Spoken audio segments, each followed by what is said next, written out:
முருங்கைக்காயில புளிக்குத்தி பொட்டோல் பண்ணி காட்ட போறேன். ஓகே. அதுக்கு முருங்கைக்காயை நறுக்கி வச்சவங்க சிலவா இன்னும் சின்ன நறுக்கிப்பா. அவ இஷ்டம் எப்படி நறுக்கிக்கணும்னாலும். ஓகே. அது கொஞ்சம் வறுக்கிறதுக்கு பச்சரிசி, கடலைப்பருப்பு, கொஞ்சம் வெந்தயம், பெருங்காயம், மிளகா வத்தல், கருவேப்பிலை. மிளகா வத்தல் காரத்துக்கு ஏற்ற மாதிரி போட்டுக்கலாம். ஓகே. அது வறுக்கிறேன். வெறும் வானில வறுத்தெடுத்துவோங்க. ஓகே. இப்போ என்ன இதுல தேங்காய் வச்சிருக்கல? ஆமா, இதுல தேங்காய் வறுக்க வச்சிருக்கேன்.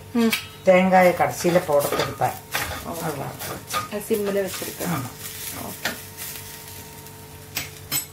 വറുത്തുമ്പോ മിന്നാലെ അരിശിയെ പോട്ടുമ്പോ കടലപ്പരിപ്പ് വേഗം വറന്നു വിടും. ഇത് ഒന്ന് ചൂടാനതും കടലപ്പരിപ്പ് പോട്ടുക്കണം.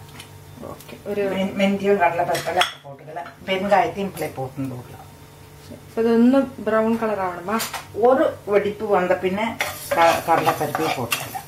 കൊഞ്ചം ഒരു இந்த மாதிரி வறுத்திருக்கேன். கடலைப்பருப்பும் எல்லாம் போட்டுட்டு அதை ஒரு இதில் மாற்றிங்கோ. എന്നിട്ട് അതിൽ கொஞ்சம் എണ്ണ വിട്ടുങ്കോ. നല്ലെണ്ണയൊക്കെ നല്ലത്.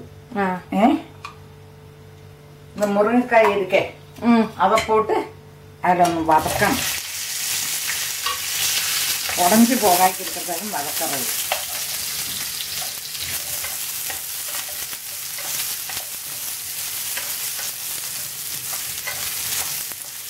ஒன்று வதக்கினா போதும். போதும். நான் வந்து இந்த உடஞ்சி போகாக்கி அப்படியே இருக்கும். முருங்கைக்காய் உங்களுக்கு சின்ன வரைக்கும் ஆக்கிங்கோ. அதில் நான் இதில் ஒரு மல்லிக்காய் அளவுக்கு புளியை கரைச்சி வச்சிருக்கேன். ஓகே. அதை விடுறேன்.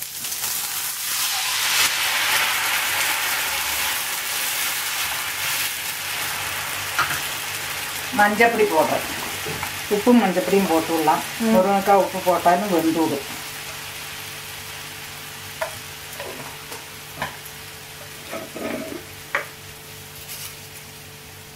அப்பதான் முருங்கைக்காயில அந்த உப்பு பிடிக்கும். இப்ப அதை மூடி வைக்கிறேன். இனி வெந்துட்டு எப்படி இருக்குன்னு காட்டுறேன். இது மாதிரி நிறைய வெள்ளம் விட்டுவோங்க. முருங்கைக்காய் முங்குற மாதிரி வெள்ளம் விட்டுவோங்க. ஓகே. வேகட்டும். மூடியாக போறோம்ல. மூடி வச்சுட்டு அது இப்போ அது வெந்தாச்சு. இந்த அளவுக்கு வந்துட்டு அந்த வெள்ளமும் இருக்கணும். വെള്ളം പോരലെന്നൊക്കെ இந்த அளவுக்கு വെള്ളം വിട്ടുക്കണം. പിന്നെയും രണ്ടാം വാട്ടി വെള്ളം വിട്ടുക്കണം. വേഗം വറ്റി പോച്ചു. ഇപ്പൊ ഇതില് വെള്ളം പോട്ടുമ്പോ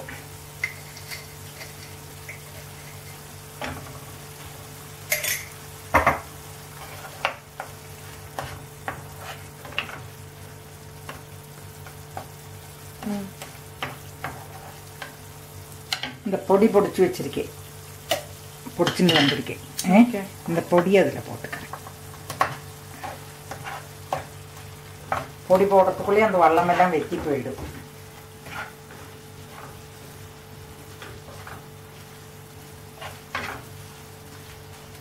அது இந்த முளகூட்டலுக்கெல்லாம் நல்லா இருக்கும். முளகூட்டலுக்கு தொட்டுக்க சாத்து கூட பிடிச்சா அப்படி நல்லா இருக்கும். ஓகே. இந்த வெள்ளம் எல்லாம் ஓரளவுக்கு வெட்டி வச்சு இதில் வந்து தேங்காய் வறுத்து வச்சிருக்கேன். அதை போடுறேன். நல்லெண்ணெயும் வெளிச்சம் தேங்காய் எண்ணெய் விட்டு விட்டுருக்கேன். அதில் கருவேப்பிலை போடுறேன், மிளகா போடுறேன். இதில் போடுறேன். சூப்பர். சாப்பிட்டு பாருங்க, ரொம்ப சூப்பராக இருக்கும். அது நல்ல காம்பினேஷனாக இருக்கும். ஆமாம். சும்மா வெறும் ஜாயத்தில் இல்லைனாக்கா மிளகூட்டல். மிளகூட்டலுக்கு சூப்பர். ஆமாம்.